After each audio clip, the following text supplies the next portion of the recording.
Maswera sei muri Zimbabwe. Welcome to our channel Zim Confessions and Deep Secrets. Kana kari kutanga kako kuya paneno channel, please don't forget to subscribe. Kana uchingwa garoga subscriber, don't forget to comment and share this video. Nasta kuigira nyaya yakaitika ku Greendale, nyaya ya Gogo Chabuka ava vakatsvira mumba imba yamuri kuona irapo muri Zimbabwe. Imba irunzi yakabatira moto mumba umwe muna Gundoma muna Gogo Chabuka vane makore 81.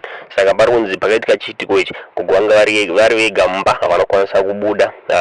Maid wavaigara naye ainge aenda for my prayers. Pakaitika zvinhu izvi chakakonzeresa moto hachisi kuzikanwa, asi vanhu vari kutaura kuti makuseni pane mapomba pane tambo dzemagetsi dzaibaka moto muri Zimbabwe dzairatidza dzine fault. Saka ndodziri kususpecta kunzi ndidzo dzakakonzeresa kuti moto uyu utange muri Zimbabwe. Kutaura kuno kwatiri kuita nyaya iri maoko emapurisa vari kuinvestigata kuti vaone chii chakakonzeresa moto uyu muri Zimbabwe. Nyaya inorwadza, nyaya inosiririsa muri Zimbabwe ndo nyaya tata kuigirai muzuva ranhasi. Tiudzei zvamuri kufunga pamusoro penyaya yemucomment section.